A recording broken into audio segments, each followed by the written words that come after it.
Welcome to the deep dive.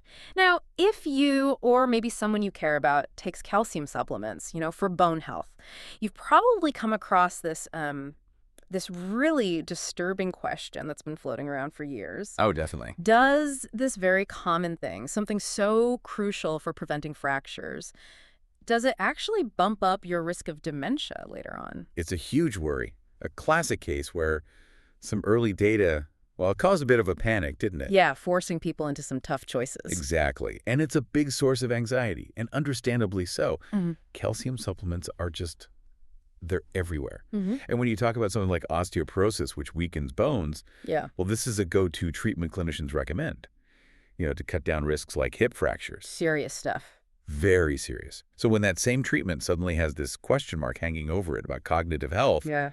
well, that sends ripples, not just through doctors' offices, but, in people's homes. Yeah. Previous research, it did hint at a possible link, yeah, but that research was mostly observational. We were just kind of watching people who chose to take the supplements. We needed something much stronger. Something more definitive. Precisely, to get a real answer. And that's what we're doing today, right? We're diving into the sources on this powerful long-term study. We want to pull out the key insight on safety. Get to the bottom of it. So let's just cut right to the chase. For some immediate relief, maybe.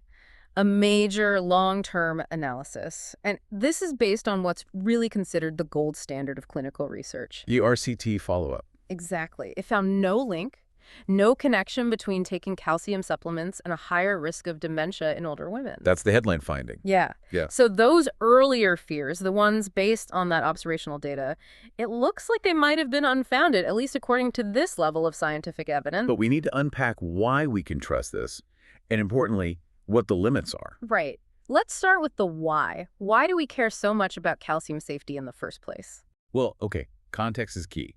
This isn't just some optional wellness trend. For many people, it's a clinically advised necessity. Because of osteoporosis. Yeah, osteoporosis isn't trivial. It hits about 1 in 5 women over 70.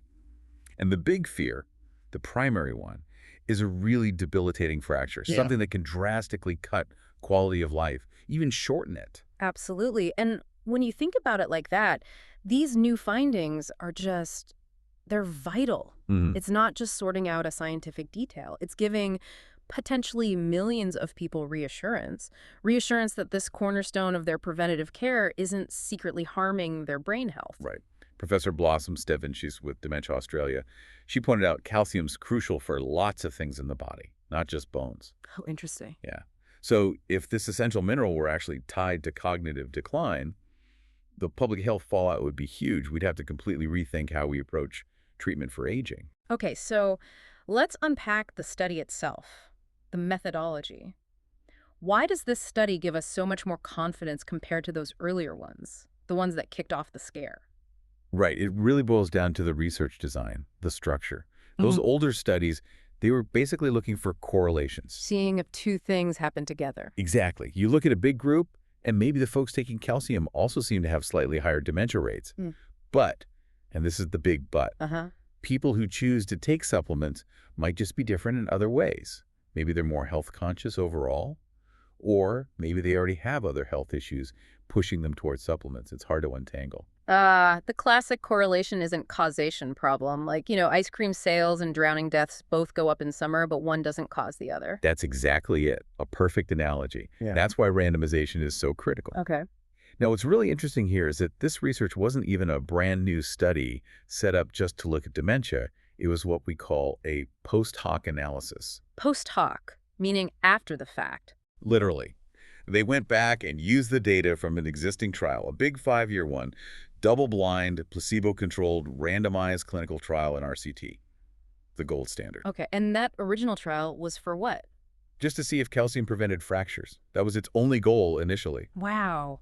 So wait, they basically got almost 15 years of safety data on dementia almost for free, just by following up with the original fracture group. That's sufficient. It really is. Think about the power of that RCT design. When you randomly assign people, you wipe out that initial choice bias. Okay. So these 4,460 women, they were randomly put into groups, like flipping a coin. 730 got calcium, 730 got a placebo, an identical-looking sugar pill. And crucially, it was double blind. Yes, crucial. Neither the women nor the doctors knew who was getting the real supplement. That takes psychological bias out of the equation. Okay, but the actual calcium pills, they only took them for 5 years, right? Dementia, that develops over decades. So why does that 5-year treatment matter almost 10 years later? That's a great question. And it's why the finding is so powerful. Ah. The treatment was 5 years, yes. But the researchers kept tracking these women, checking their cognitive health, for an incredible 14 and a half years total. 14 and a half years. Wow. Yeah. Dementia takes time, a long time to show up. So if the calcium, even just during that 5-year period, was somehow increasing risk, you'd really expect to see that difference emerge over that long follow-up. Because the original groups were random. Exactly. Because they started out basically identical thanks to randomization. Any difference in dementia rates 14 years later should really be down to that initial difference getting calcium or getting the placebo. Right, and that distinction using this randomized follow-up instead of just observing people, that's what Dr. Mark Sim was talking about, wasn't he? Reducing the chance of, what was the term? Unmeasured confounding. Yes, unmeasured confounding. Yeah. It sounds technical, but it's just... Break it down for us. Okay.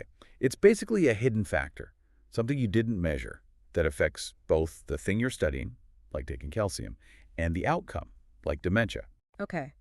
Like the ice cream in summer example again. Summer is the hidden factor. Exactly. So in those older observational studies, maybe the people taking calcium were also, say, wealthier.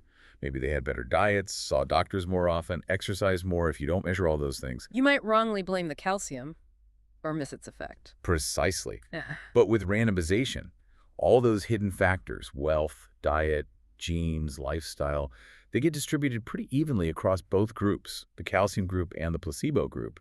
It makes the comparison much, much cleaner. Okay, that makes sense. And what really sold me was how thorough they were after finding the main result. They didn't just stop there. No, they absolutely didn't. To really nail it down, they did multiple extra checks. Statistical adjustments. Like what? Well, they factored in how consistently the women actually took their pills, compliance. They looked at how much calcium they were getting from their regular diet outside the study pill. Okay. And, crucially, they even adjusted for pre-existing genetic risk for dementia, like the APOE4 gene. Wow. And even after all that? The result held firm. Calcium intake did not increase the risk of developing dementia later in life in these women. That's pretty definitive for this group then. So what does this really mean? For someone listening, maybe someone who stopped taking their calcium years ago because they heard those scary reports. It means that, based on this really strong evidence, for this specific group, older women, that fear should probably be put to rest. That's huge. It is. The results give, and I'm quoting one of the researchers here, Mrs. Nigar Gasemifard, reassurance to patients and clinicians regarding the safety of calcium supplements in the context of dementia risk. So doctors can feel more comfortable recommending it for bone health again. Yes, without that nagging worry about potential brain health downsides for this population. It's a really big win for public health, honestly. Okay. But here's where, it always gets interesting, right? The critical thinking part. Even with data this strong from an RCT follow-up, there are always caveats.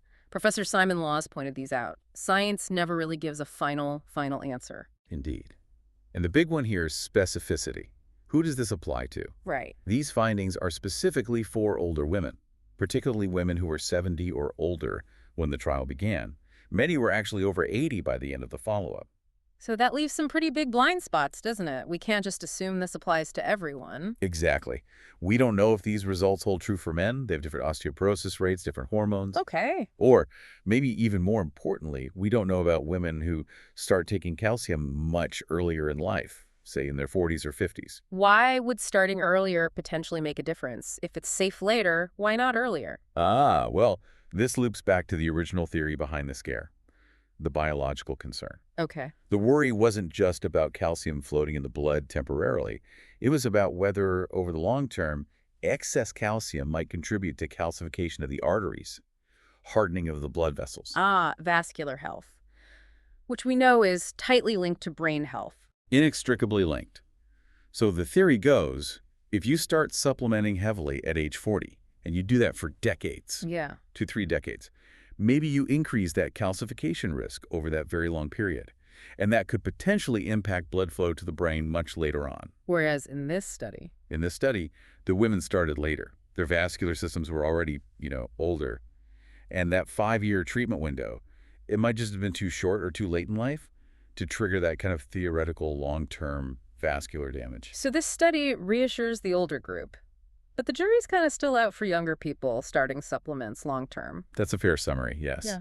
The long-term safety profile for those starting much younger isn't directly addressed here. Okay, so what's next then? What needs to happen to fill in these gaps? Because, like we said, this study wasn't originally designed to look at dementia. That was a secondary thing. We need to flip the script, basically, flip the priority. How so? The call now is for future clinical trials that are specifically designed from the ground up with brain health cognitive assessments as the primary outcome, not secondary. Makes sense. These trials would ideally need to run for a long time, include broader groups of people, men, younger women, and maybe even test calcium alongside different levels of vitamin D, which often goes with it. So until we have studies primarily focused on brain health. Right. Until then, the current findings, while really reassuring, are technically limited to older women. But within that group, they are profoundly reassuring. So just to wrap up what we've covered, this deep dive really clarifies a big, nagging health worry. And it does this using really strong data. The best we have short of a dedicated multi-decade dementia trial focused solely on calcium. Yeah. For older women who rely on calcium to prevent those awful fractures, this study offers solid evidence-based comfort. It strongly suggests their efforts to protect their bones aren't harming their brains. Okay, and here's a final thought for you, the listener, to maybe mull over. While this study is great news, showing calcium supplements likely don't increase dementia risk in older women, the bigger lesson here might be about how specific science really is. Context matters. Hugely. When you hear about any health intervention, especially common ones like supplements, don't just stop at the headline. You've got to ask, who exactly did they study? Was it people like me? And what was the main question they were actually trying to answer? Right. Was brain health the goal, or just something they looked at later? Exactly. Because if the goal is truly protecting your brain long term, future research needs to aim directly at that target, not just find it as a sort of fortunate side effect of looking at something else, like bones. Always consider the context.